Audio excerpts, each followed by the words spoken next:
사연으로 이 세상에 하나밖에 없는 노래를 만들어 불러드립니다. 안녕하세요. 노래가 된 사연 DJ입니다. 오늘은 대전에 사는 62살 김영숙 님이 보내주신 이야기입니다. 안녕하세요, DJ님. 남편이 쓰러진 날, 시누이가 제 손을 뿌리치며 소리쳤습니다. 언니 때문에 오빠가 이렇게 됐어. 그런데 이상했습니다. 그날 밤, 시누이의 가방에서 남편 통장이 나왔습니다. 결혼 35년 차, 저는 평범한 주부였습니다. 대전 변두리 작은 골목에서 남편 김철수와 함께 철물점을 운영했습니다. 매일 아침 5시 30분이면 저는 눈을 떴습니다. 습관처럼 몸이 먼저 일어났습니다. 부엌으로 가서 쌀을 씻고 된장찌개를 끓이고 남편이 좋아하는 김을 구웠습니다. 6시 30분, 남편은 식탁에 앉아 무뚝뚝하게 밥을 먹었습니다. 오늘 날씨 좋네.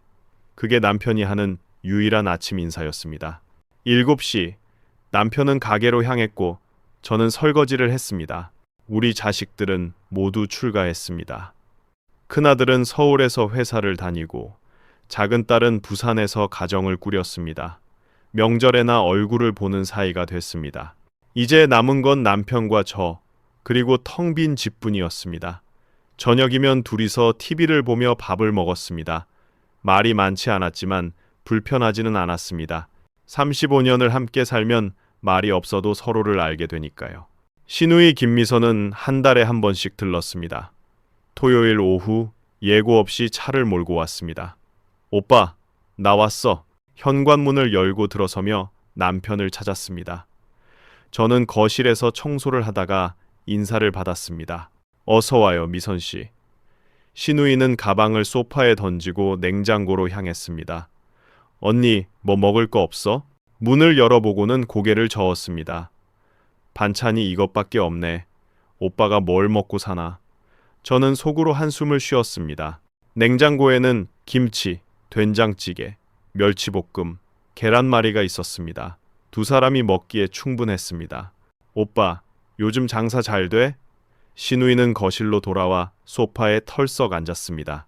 남편은 웃으며 대답했습니다. 그저 그렇지. 요새는 대형마트에서 다 사니까. 그래도 오래 하셨잖아. 돈 좀 모았겠네? 시누이의 질문은 언제나 이런 식이었습니다.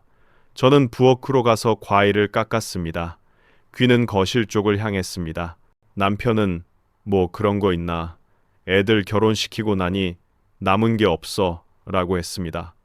시누이는 에이 설마 오빠가 얼마나 알뜰한데 라며 웃었습니다. 저는 과일을 들고 거실로 나왔습니다. 시누이는 사과를 한 입 베어 물고는 휴대전화를 꺼냈습니다. 그날 저녁 시누이가 돌아간 후 남편이 말했습니다. 여보, 미선이가 사업자금 좀 빌려달래. 저는 설거지를 하다가 손을 멈췄습니다. 얼마? 2천만 원. 접시가 싱크대에 떨어질 뻔했습니다. 저는 돌아서서 남편을 봤습니다. 그 돈이 어디 있어요? 큰아들 결혼할 때 1,000만 원, 작은 딸 결혼할 때 800만 원, 가게 기계 고장 나서 300만 원. 우리 통장에 남은 거 1,000만 원도 안 돼요. 남편은 소파에 앉아 담배를 피우고 싶어 하는 표정이었습니다. 20년 전에 끊었지만 스트레스를 받으면 그런 표정을 지었습니다. 그래도 동생인데. 남편의 목소리는 작았습니다. 저는 물기를 닦지도 않은 채 거실로 갔습니다. 당신, 미선 씨가 무슨 사업을 한대요? 부동산 관련 뭔가 한대. 공사를 따냈다고. 공사? 미선 씨가 건설 쪽에 아는 사람이라도 있어요? 남편은 대답하지 않았습니다. 저는 알았습니다. 남편도 확신이 없다는 것을요. 하지만 동생이니까 거절하지 못하는 것을요. 그날 밤 저는 잠을 이루지 못했습니다. 천장을 보며 생각했습니다. 시누이의 얼굴이 자꾸 떠올랐습니다. 냉장고를 열던 그 표정, 남편에게 돈 이야기를 꺼낼 때의 그 눈빛, 뭔가 절박함이 있었습니다. 계산된 절박함이었습니다. 일주일 후 화요일 아침, 남편이 통장을 들고 나섰습니다. 미선이한테 줄 돈 찾으러 간다. 저는 식탁에서 커피를 마시고 있었습니다. 정말 주는 거예요? 응. 남편은 현관문을 열었습니다. 돈 받을 때 차용증 꼭 써요. 제가 말했지만 남편은 대답하지 않고 나갔습니다. 문이 닫히는 소리가 유난히 크게 들렸습니다. 저는 그날 하루 종일 불안했습니다. 빨래를 널면서도, 청소를 하면서도, 저녁 준비를 하면서도 마음 한구석이 무거웠습니다. 오후 4시 남편에게 전화를 걸었습니다. 돈 잘 전달했어요? 차용증은? 나중에 받기로 했어. 저는 한숨을 쉬었습니다. 당신 참, 가족인데 뭐 그렇게까지. 남편은 말끝을 흐렸습니다. 저는 더 이상 말하지 않았습니다. 이미 늦었으니까요. 저녁 7시 남편이 들어왔습니다. 평소와 달랐습니다. 인사도 없이 소파에 주저앉았습니다.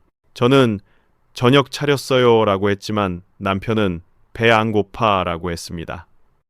TV 리모컨을 집어들고 채널을 돌렸습니다. 한 채널에 3초도 머물지 않았습니다. 저는 식탁을 치우지 않고 남편 옆에 앉았습니다. 무슨 일 있어요? 아니, 미선 씨 만났어요? 그럼 뭐가 문제예요? 남편은 TV를 끄고 한참을 침묵했습니다. 그리고 말했습니다. 미선이가 2천만 원으로 부족하대. 다음 날 아침 가게에 손님이 찾아왔습니다. 50대 남자였습니다. 작업복을 입고 있었습니다. 사장님 계세요? 남편은 자리에 없었습니다. 화장실에 갔습니다. 무슨 일이세요? 제가 물었습니다. 지난주에 외상값 2천만 원 언제 주실 건가요? 저는 귀를 의심했습니다. 무슨 외상이요? 사장님 동생분이 가져가셨잖아요. 철근 50다발, 시멘트 200포대, 각종 철물까지. 트럭으로 2번 실어 갔는데요. 남자는 가방에서 영수증을 꺼냈습니다. A4 용지 2장이었습니다. 품목이 빼곡히 적혀 있었습니다.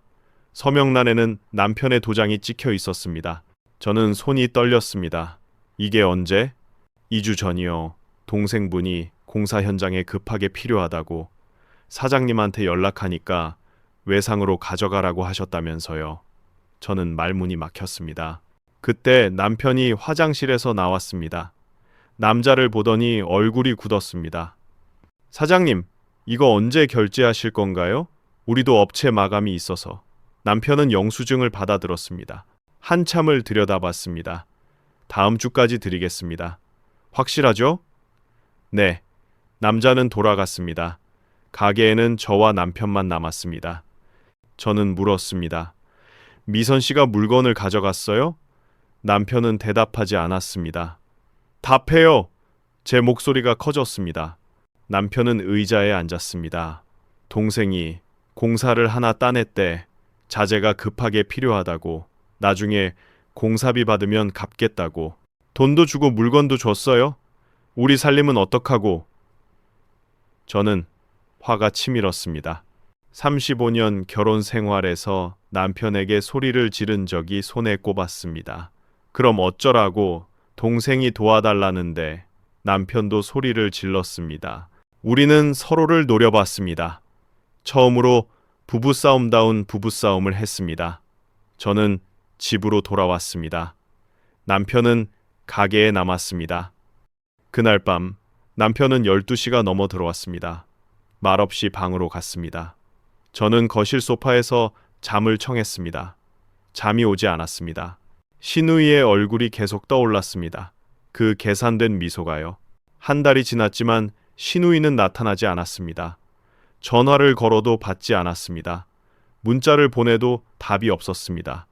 남편은 날이 갈수록 수척해졌습니다. 밥을 반도 먹지 않았습니다. 가게에서 돌아오면 곧바로 방으로 들어가 누웠습니다. 저는 걱정이 됐지만 먼저 말을 걸지 않았습니다. 서운함이 남아 있었습니다. 가게 매출도 떨어졌습니다. 외상값 독촉은 계속됐습니다. 자재업체에서 2번째, 3번째 연락이 왔습니다. 사장님, 더 이상 못 기다리겠습니다. 법적 조치 취하겠습니다. 저는 친정 언니에게 전화를 걸었습니다. 언니, 미안한데 1,000만 원만 빌려줄 수 있어? 언니는 한숨을 쉬었습니다. 영수가, 무슨 일이야? 저는 사정을 설명했습니다. 언니는 말없이 들었습니다. 알았어. 내일 송금할게. 근데 매제가 너무하네. 동생한테 휘둘리면 어떡해. 자재업체에 일부 돈을 갚았습니다. 나머지는 분할로 주기로 했습니다. 남편은 가게 장사를 더 열심히 했습니다. 아침 7시부터 밤 9시까지 문을 열었습니다. 일요일도 쉬지 않았습니다. 저는 가끔 가게에 도시락을 가져다 줬습니다. 남편은 고맙소라는 말도 없이 받아서 먹었습니다. 우리는 필요한 말만 했습니다. 오늘 저녁 뭐 먹을까? 아무거나. 그게 전부였습니다. 그러던 어느 목요일 오후 2시 전화가 왔습니다. 가게 직원이었습니다. 사모님, 사장님이 쓰러지셨어요. 저는 휴대전화를 떨어뜨릴 뻔했습니다. 뭐라고요? 가게 앞에서 갑자기 가슴을 움켜쥐고 쓰러지셨어요. 지금 119 불렀습니다. 저는 신발도 제대로 신지 못하고 집을 뛰쳐나갔습니다. 택시를 잡아 타고 가게로 향했습니다. 손이 떨렸습니다. 심장이 터질 듯 뛰었습니다. 가게 앞에는 구급차가 서 있었습니다. 구급대원들이 남편을 들것에 싣고 있었습니다. 여보! 저는 달려갔습니다. 남편은 눈을 감고 있었습니다. 얼굴이 흑빛이었습니다. 부인이세요? 구급대원이 물었습니다. 네, 같이 타세요. 빨리요. 저는 구급차에 올라탔습니다. 사이렌이 울렸습니다. 구급차는 병원으로 달렸습니다. 응급실에 도착했습니다. 의사들이 남편을 실어갔습니다. 저는 복도에서 기다렸습니다. 30분이 지났습니다. 의사가 나왔습니다. 보호자분이세요? 네, 급성 심근경색입니다. 다행히 빨리 오셔서 응급처치했습니다. 지금 중환자실로 옮기고 있습니다. 생명은 괜찮은 건가요? 지금은 안정됐습니다. 하지만 며칠간 관찰이 필요합니다. 스트레스를 많이 받으셨나 봅니다. 저는 주저앉았습니다. 눈물이 쏟아졌습니다. 중환자실 앞 대기실에 앉았습니다. 창밖은 어두워지고 있었습니다. 휴대전화를 꺼내 아이들에게 전화했습니다. 큰아들이 엄마, 지금 회의 중인데요. 라고 했습니다. 아빠가 쓰러지셨어. 뭐라고요? 지금 어디세요? 대전 성모병원 중환자실. 알았어요. 내일 아침에 내려갈게요. 전화를 끊었습니다. 작은 딸에게도 연락했습니다. 엄마, 애들 학원 데려다 주는 중인데 아빠가 심근경색으로 쓰러지셨어. 어머, 진짜요? 얼마나 심각해요? 중환자실에 계셔. 알았어요. 주말에 갈게요. 아이들은 바빴습니다. 저는 혼자였습니다. 그때 복도 끝에서 목소리가 들렸습니다. 오빠, 신우이였습니다. 달려왔습니다.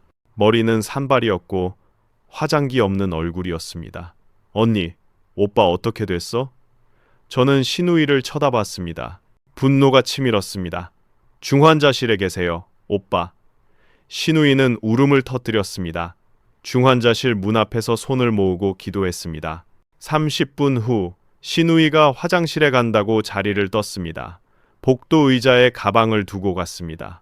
그 가방이 열려 있었습니다. 저는 무심코 봤습니다. 그리고 얼어붙었습니다. 가방 안에 통장이 보였습니다. 여러 개였습니다. 저는 손을 뻗었습니다. 통장을 꺼냈습니다. 남편 이름이 적혀 있었습니다. 김철수, 3권이었습니다. 저는 믿을 수 없었습니다. 그게 뭐예요? 저는 신우이가 돌아오자마자 물었습니다. 신우이는 깜짝 놀라며 가방을 낚아챘습니다. 언니, 함부로 남의 가방 뒤지면 어떡해? 남의 가방이요? 이게 우리 남편 통장인데. 저는 소리쳤습니다. 복도에 있던 사람들이 쳐다봤습니다. 신우이는 제 손을 뿌리쳤습니다. 언니는 몰라도 돼. 그리고 소리쳤습니다. 언니 때문에 오빠가 이렇게 됐어. 언니가 돈 안 준다고 오빠한테 스트레스 줘서 쓰러진 거야. 저는 할 말을 잃었습니다. 신우이는 가방을 들고 엘리베이터로 향했습니다.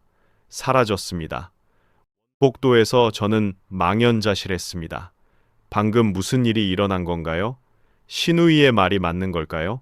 제가 인색해서 남편이 스트레스를 받아 쓰러진 걸까요? 하지만 가방 속 통장들은 무엇이었을까요? 왜 신우이가 남편 통장을 여러 개나 가지고 있었을까요? 저는 혼란스러웠습니다.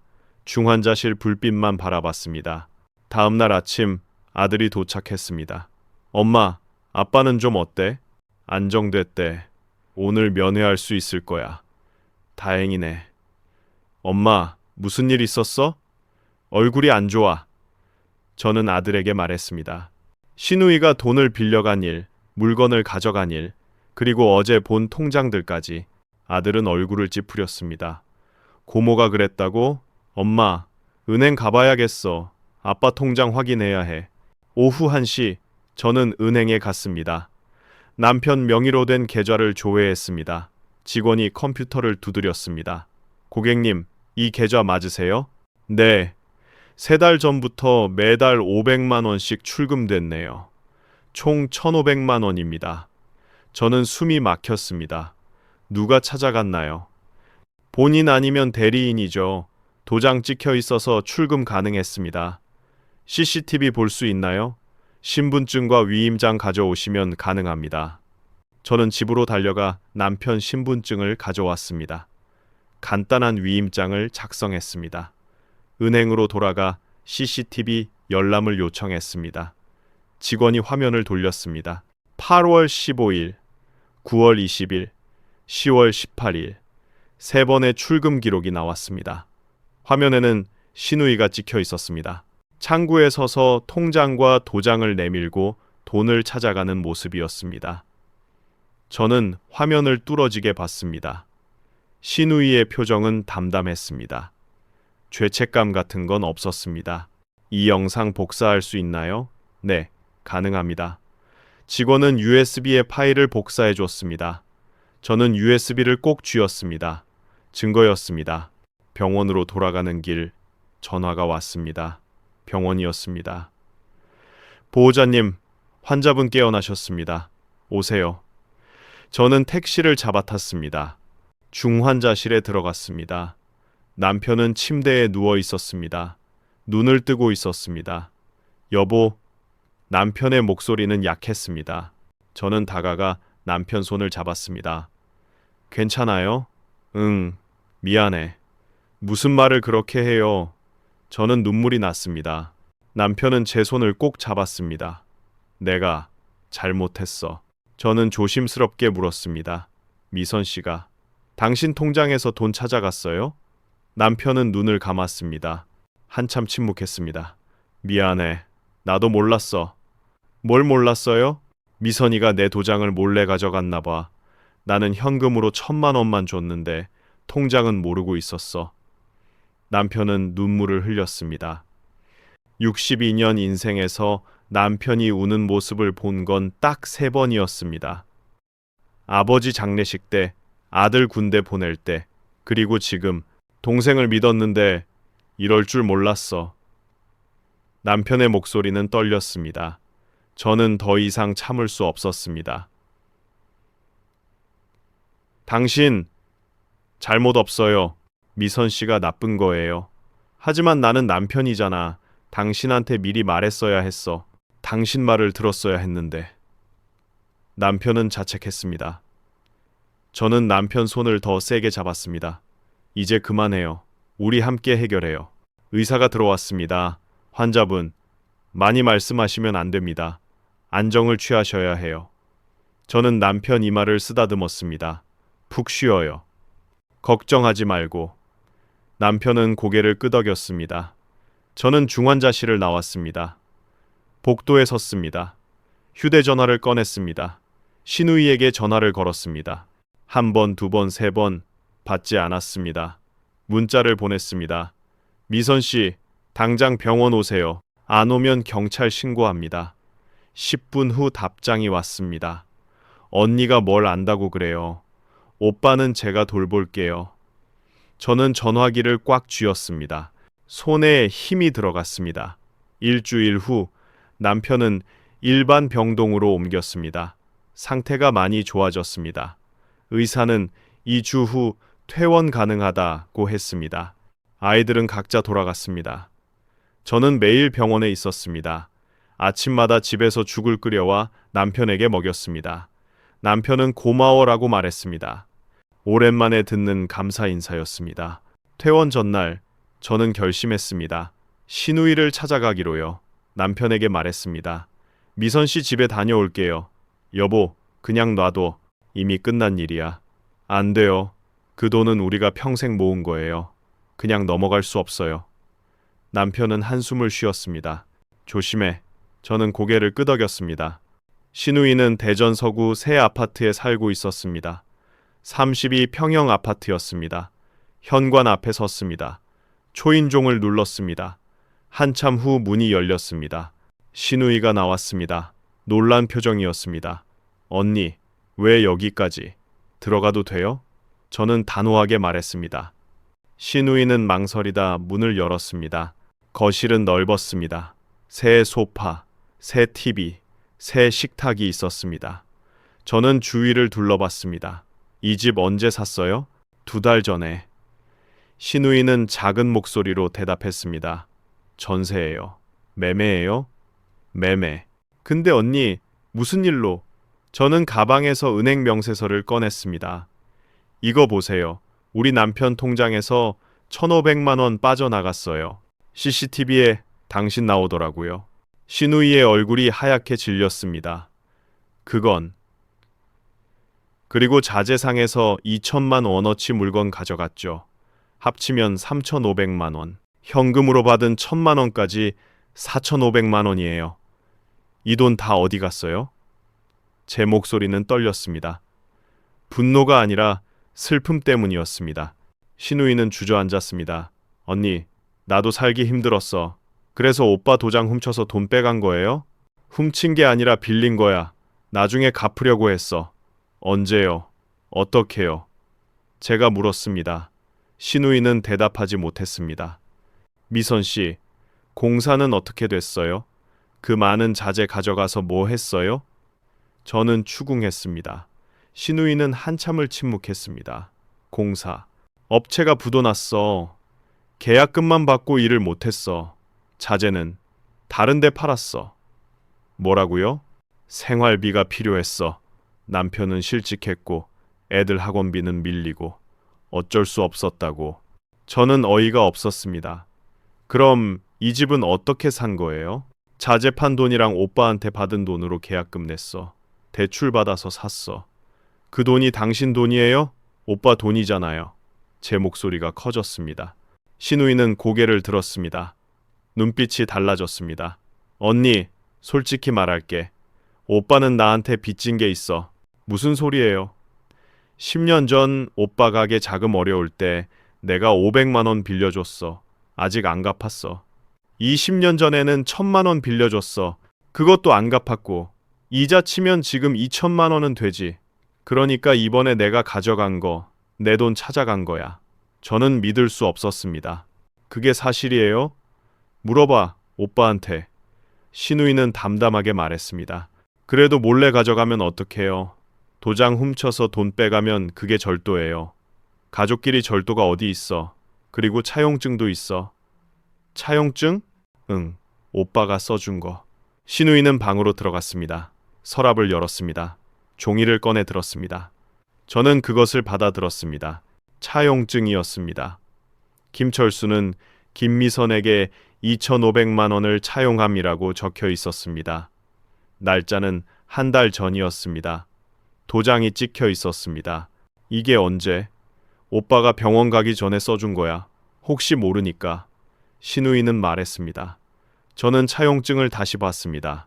뭔가 이상했습니다. 글씨체가 남편 것이 아니었습니다. 남편은 악필이었습니다. 하지만 이 차용증은 너무 단정했습니다. 이거 오빠가 쓴 게 아니잖아요. 도장 찍혀 있잖아. 글씨체가 달라요. 신우이는 웃었습니다. 언니, 증명할 수 있어? 법적으로 도장 찍혀 있으면 유효한 거야. 글씨체가 좀 다르면 어때? 오빠가 아플 때 쓴 거라 떨렸을 수도 있지. 저는 할 말을 잃었습니다. 신우이는 문을 열었습니다. 이제 가봐, 언니. 나도 바빠. 저는 나올 수밖에 없었습니다. 복도에 섰습니다. 다리에 힘이 풀렸습니다. 집으로 돌아가는 길. 전화가 왔습니다. 병원이었습니다. 보호자님, 환자분이 집에 급히 다녀와야 한다고 하시는데요. 혹시 중요한 서류라도 있나요? 네? 무슨 서류요? 환자분이 신우이 관련 서류가 집에 있다고 저는 깨달았습니다. 남편이 뭔가 알고 있다는 것을요. 병원으로 달려갔습니다. 남편은 침대에 앉아 저를 기다리고 있었습니다. 여보, 미선이 만났어? 네, 저는 차용증 이야기를 했습니다. 남편은 고개를 저었습니다. 그거 가짜야. 어떻게 알아요? 내가 그런 거 써준 적 없어. 미선이가 조작한 거야. 남편은 침대 옆 서랍을 열었습니다. 봉투를 꺼냈습니다. 이거 봐. 안에는 또 다른 차용증이 들어 있었습니다.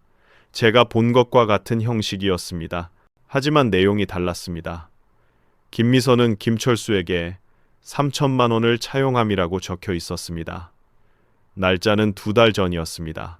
신우이의 도장이 찍혀 있었습니다. 이게 뭐예요? 미선이가 병원에 왔을 때 가방이 열려 있었어. 나는 봤어. 내 통장들이랑 이 차용증이 들어있는 걸. 미선이가 화장실 간 사이에 꺼내서 여기 숨겨뒀어. 남편의 목소리는 차분했습니다. 하지만 눈에는 슬픔이 가득했습니다. 그럼 이건 미선이가 만든 거야. 내 차용증은 가짜니까 자기 걸 만들어서 나중에 맞대응하려고 한 거지. 근데 실수로 둘 다 가방에 넣고 다녔나 봐. 저는 두 차용증을 비교했습니다. 글씨체가 같았습니다. 둘 다 신우이가 쓴 것이었습니다. 그럼 미선 씨가 처음부터 계획한 거야. 남편은 침대에서 일어났습니다. 여보, 같이 가자. 미선이한테. 지금요? 아직 퇴원 전인데. 괜찮아. 이거 끝내야 해. 남편은 옷을 입었습니다. 저는 의사에게 양해를 구했습니다. 몇 시간만 다녀오겠습니다. 의사는 난색을 표했지만 허락했습니다. 우리는 신우이 아파트로 갔습니다. 택시를 타고 30분을 달렸습니다. 남편은 창밖만 바라봤습니다. 말이 없었습니다. 저는 남편 손을 잡았습니다. 남편은 제 손을 꼭 쥐었습니다. 고마워. 남편이 말했습니다. 뭐가요? 끝까지 나랑 함께 해줘서. 아파트 현관 앞에 섰습니다. 초인종을 눌렀습니다. 신우이가 나왔습니다. 남편을 보고 깜짝 놀랐습니다. 오빠, 퇴원한 거야? 들어가도 되겠니? 남편의 목소리는 낮았습니다. 신우이는 문을 열었습니다. 우리는 거실로 들어갔습니다. 남편은 소파에 앉지 않고 섰습니다. 미선아, 너 나한테 차용증 있다며? 응, 가져와봐. 신우이는 방으로 갔습니다. 차용증을 가져왔습니다. 남편은 받아들었습니다. 한참을 봤습니다. 이거 내가 쓴 거 아니야. 도장 찍혀 있잖아, 오빠. 도장은 네가 훔쳐서 찍었지. 남편은 주머니에서 봉투를 꺼냈습니다. 또 다른 차용증을 꺼냈습니다. 신우이에게 건넸습니다. 이게 뭐야? 신우이는 차용증을 펼쳤습니다. 얼굴이 하얗게 질렸습니다. 이건 어디서? 내 가방에서 꺼냈어. 네가 병원에 왔을 때. 신우이는 주저앉았습니다. 오빠, 미선아, 너는 처음부터 계획했구나. 내 도장 훔쳐서 돈 찾고 물건 가져가고 그리고 나중을 위해 차용증 2개를 만들었어. 하나는 내가 너한테 빌렸다는 거, 하나는 네가 나한테 빌렸다는 거. 상황에 따라 쓰려고. 남편의 목소리는 떨렸습니다. 혹시 일이 잘 풀리면 내가 너한테 빌렸다는 차용증을 들이밀어서 더 이상 갚지 않을 생각이었겠지. 그리고 만약 일이 틀어지면 네가 나한테 빌렸다는 차용증으로 맞대응하려고. 둘 다 가짜니까 서로 취소되는 거잖아. 남편은 한숨을 쉬었습니다. 그리고 내가 병원에 입원했을 때 언니한테 소리친 것도 연기였지. 언니 때문에 내가 쓰러졌다고. 그럼 언니가 죄책감에 더 이상 추궁하지 않을 거라고 계산한 거지? 남편이 물었습니다. 신우이는 고개를 숙였습니다. 대답하지 않았습니다. 미선아, 나는 네가 진짜 사업을 한다고 믿었어. 어려울 때 동생 도와주는 게 오빠 도리라고 생각했어. 하지만 너는 그 돈으로 아파트 샀지? 자재도 팔아서 계약금 만들었고 나는 은행에 다 확인했어. 네가 이 아파트 산 날짜, 계약금 금액 다. 남편의 목소리는 점점 작아졌습니다. 신우이는 울음을 터뜨렸습니다. 오빠, 미안해. 나도 살기 힘들었어. 정말 힘들었어. 나도 힘들었어, 미선아. 가게는 적자고 노후 준비한 돈도 바닥났어. 그래도 동생이니까 도와주려 했어. 근데 남편은 말을 잇지 못했습니다. 저는 남편 등을 쓸어주었습니다. 신우이는 바닥에 주저앉았습니다. 오빠, 정말 미안해. 나도 어쩔 수 없었어. 남편 실직하고 애들 학원비 밀리고 집주인은 독촉하고 오빠는 가게도 있고 여유 있어 보였어. 그래서 여유? 내가 여유 있어 보였어? 남편은 쓴웃음을 지었습니다. 미선아, 나는 매달 빚 이자 내느라 허덕였어. 가게 임대료에 생활비에 병원비에 통장 잔고 100만 원 남으면 다행이었어. 남편은 창밖을 봤습니다. 그래도 동생이 힘들다니까 도와주려 했어. 어머니 돌아가시기 전에 부탁하셨잖아. 남매끼리 잘 지내라고. 나는 그 말 지키려고 했어. 근데 너는? 목소리가 끊겼습니다. 남편은 눈물을 닦았습니다. 저는 옆에서 지켜봤습니다. 35년 부부지만 이렇게 약한 남편의 모습은 처음이었습니다. 항상 강한 척했던 남편이었습니다. 힘들어도 괜찮다고 했던 남편이었습니다. 하지만 지금은 달랐습니다. 무너지고 있었습니다. 신우이가 말했습니다. 오빠, 나 이 집 팔게. 그리고 돈 다 갚을게. 조금만 시간을 줘. 얼마나? 6개월. 아니, 1년. 안 돼. 남편이 말했습니다. 6개월 안에 갚아. 그게 마지막이야. 오빠, 6개월은 너무 짧아. 집 팔려면 시간이. 그럼 전세로 돌려. 매매가에서 전세 보증금 빼면 차액 나오잖아. 그걸로 갚아. 신우이는 울었습니다. 오빠, 제발. 이 집은 내 유일한 자산이야. 애들한테 물려줄 거라고. 미선아, 남편이 소리쳤습니다. 저는 깜짝 놀랐습니다. 남편이 소리 지르는 걸 거의 본 적이 없었습니다. 너 지금 무슨 소리 하는 거야? 내 돈 훔쳐서 산 집을 애들한테 물려준다고? 너 정신 차려. 신우이는 울음을 그쳤습니다. 남편을 쳐다봤습니다. 남편은 깊은 숨을 쉬었습니다. 미안. 소리 지르려던 건 아니었어. 근데 미선아, 너는 잘못을 모르는 것 같아. 이건 절도야. 가족이라고 해도 허락 없이 돈 가져가면 범죄라고. 경찰 신고할 거야? 신우이가 물었습니다. 그러고 싶지 않아. 우리 남매잖아. 근데 네가 정신 못 차리면 어쩔 수 없어. 남편은 단호하게 말했습니다. 6개월 안에 돈 갚아. 3,500만 원. 전액. 그리고 남편은 잠시 말을 멈췄습니다. 그리고 당분간 우리 만나지 말자. 오빠, 나도 시간이 필요해. 동생을 다시 믿으려면. 남편은 일어섰습니다. 저도 일어났습니다. 남편이 문 쪽으로 걸어갔습니다. 저는 남편을 따라갔습니다. 뒤돌아보니 신우이가 바닥에 주저앉아 있었습니다. 어깨가 떨리고 있었습니다. 엘리베이터를 탔습니다. 문이 닫혔습니다. 남편은 벽에 기댔습니다. 여보, 내가 너무했나? 아니에요. 당연한 거예요.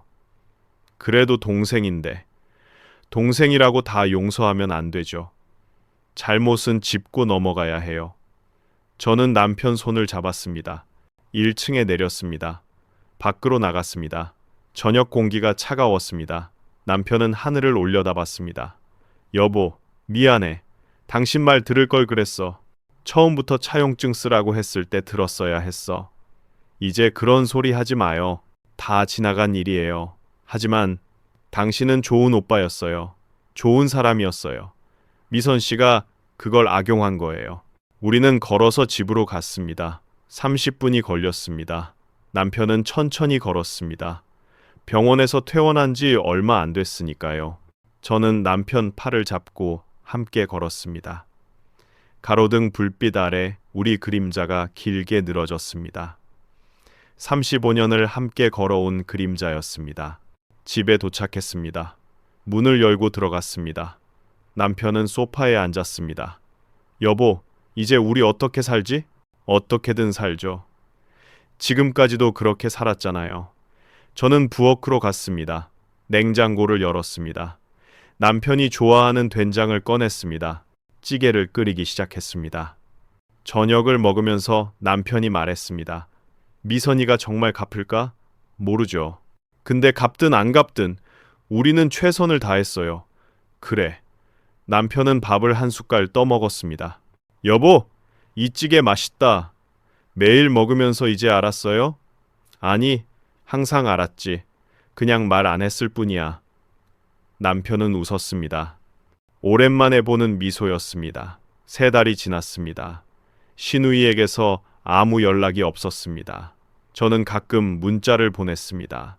미선 씨, 집은 파셨어요? 답이 없었습니다. 남편은 포기하자고 했습니다. 경찰 신고는 안 할 거예요? 동생인데 그렇게까지는. 남편은 여전히 마음이 약했습니다. 그러던 어느 날 신우이에게서 연락이 왔습니다. 문자였습니다. 오빠, 언니, 집 팔았어요. 내일 은행 앞에서 만나요. 오전 10시. 저는 남편에게 보여줬습니다. 남편은 한참을 말이 없었습니다. 진짜 팔았나 보네. 만나볼래요? 응, 마지막이니까. 다음 날 오전 10시, 우리는 은행 앞에서 기다렸습니다. 신우이가 나타났습니다. 많이 야위어 있었습니다. 얼굴에는 화장기가 없었습니다. 옷도 초라했습니다. 3달 전에 그 당당한 모습은 없었습니다. 오빠, 언니, 신우이는 고개를 숙였습니다. 우리는 은행 안으로 들어갔습니다. 창구로 갔습니다. 신우이는 가방에서 봉투를 꺼냈습니다. 두꺼운 봉투였습니다. 남편에게 건넸습니다. 오빠, 3,500만 원이에요. 세어보세요. 남편은 봉투를 받았습니다. 세지 않았습니다. 그냥 들고 있었습니다. 미선아, 넌 이제 어떻게 살 거니? 월세 집으로 들어갔어요. 15평짜리 작은 곳이에요. 월세 50만 원에 보증금 1,000만 원. 남편이 새 일자리 구했어요. 공장 직원이에요. 저도 마트에서 일 시작했어요. 계산원이요. 신우이는 담담하게 말했습니다. 애들은 학원 다 끊었어요. 이제 혼자 공부해야죠. 애들도 이해했어요. 엄마가 잘못했다고 얘기했어요. 신우이는 눈물을 닦았습니다. 오빠, 언니, 정말 죄송해요. 제가 너무 큰 욕심을 부렸어요. 가족을 배신하면서까지. 남편은 한참을 말이 없었습니다. 봉투를 내려다봤습니다.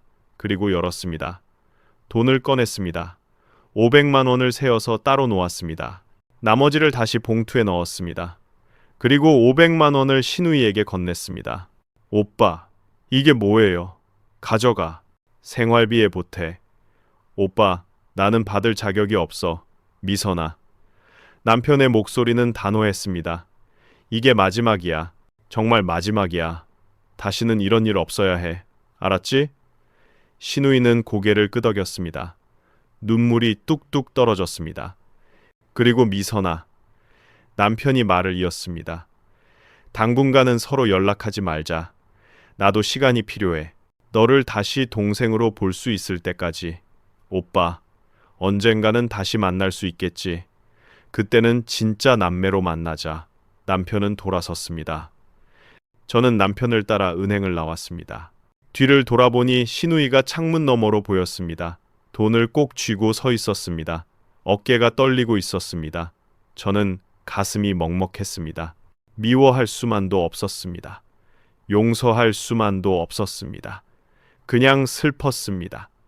가족이 이렇게 멀어지는 게요. 우리는 버스를 타고 집으로 갔습니다. 버스 안에서 남편이 말했습니다. 여보, 내가 너무 약한가? 아니에요. 당신은 강해요. 진짜 강한 사람은 용서할 수 있는 사람이에요. 용서한 건 아니야. 그냥 포기하지 않은 거야. 언젠가 미선이가 정말 반성하길 바라는 마음으로. 남편의 목소리는 떨렸습니다. 집에 도착했습니다.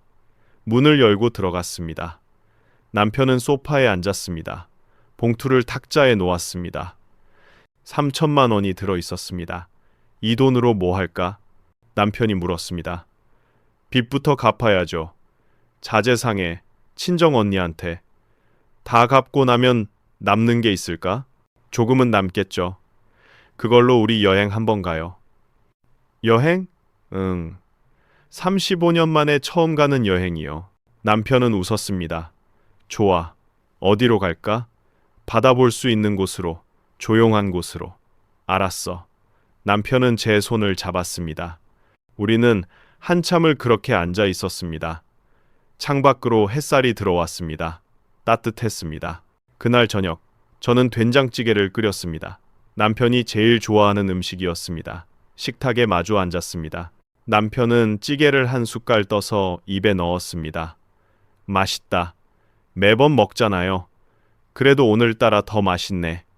남편은 웃었습니다. 저도 웃었습니다. 밥을 먹고 설거지를 했습니다. 남편은 거실에서 TV를 봤습니다. 저는 부엌에서 남편을 바라봤습니다. 구부정한 어깨, 흰머리가 섞인 머리, 주름진 손. 62살 남편이었습니다. 하지만 여전히 제 사람이었습니다. 35년을 함께한, 앞으로도 함께할 사람이었습니다.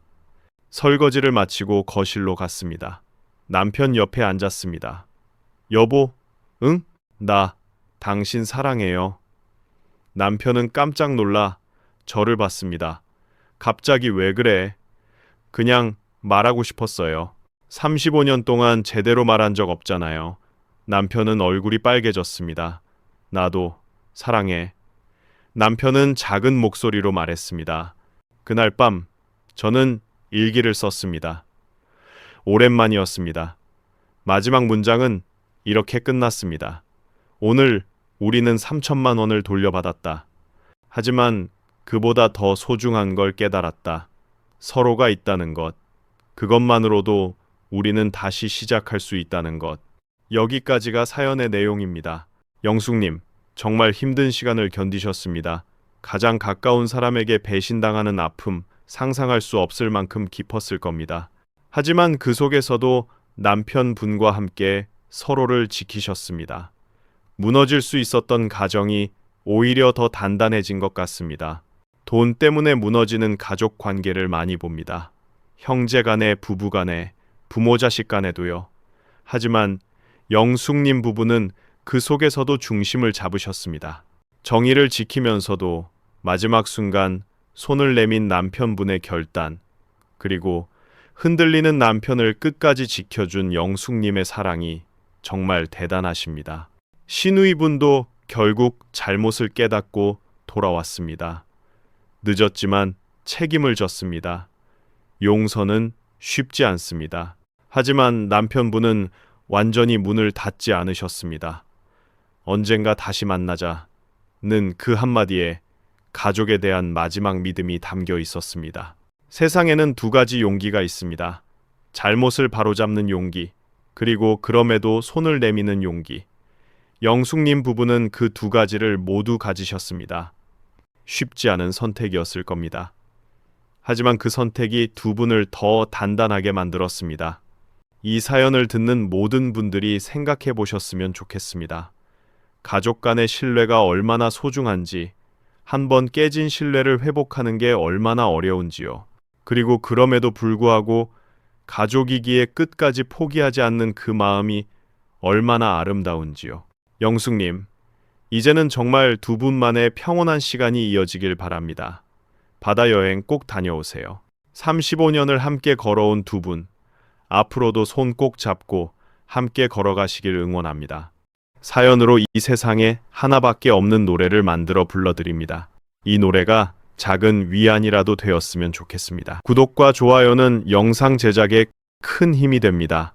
다음 영상에서 다시 인사드리겠습니다.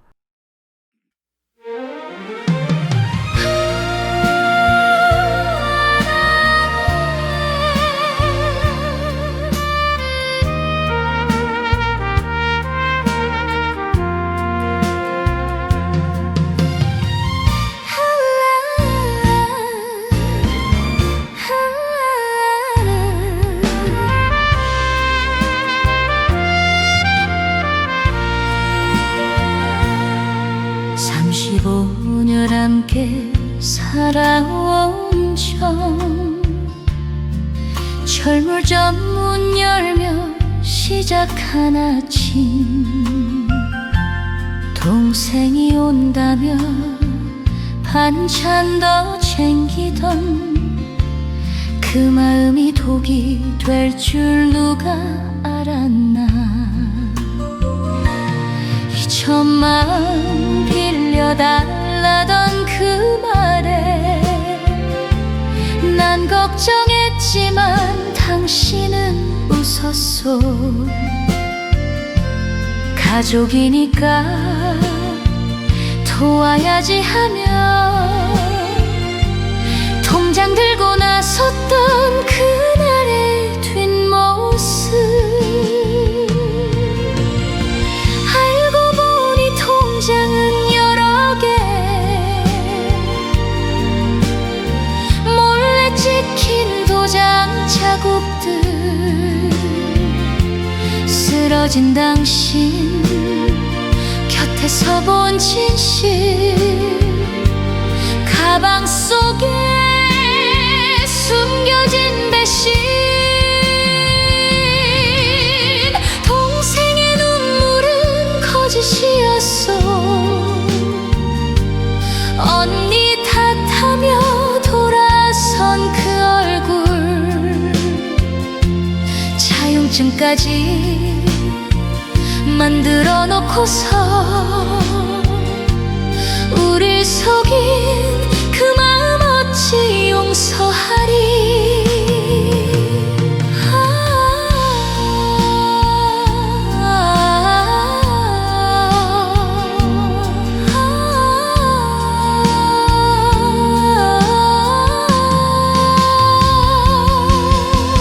하지만 당신은 손 내밀었어. 경찰 대신 마지막 기회를. 아파트 팔아 갚으라 했지만 500 쥐어준 그 마음 나는 알아요. 가족이란 이름이 아프구려, 믿음이란 말이 서럽구려. 하지만 우리는 이겨냈어. 둘이서 다시 시작할 거요.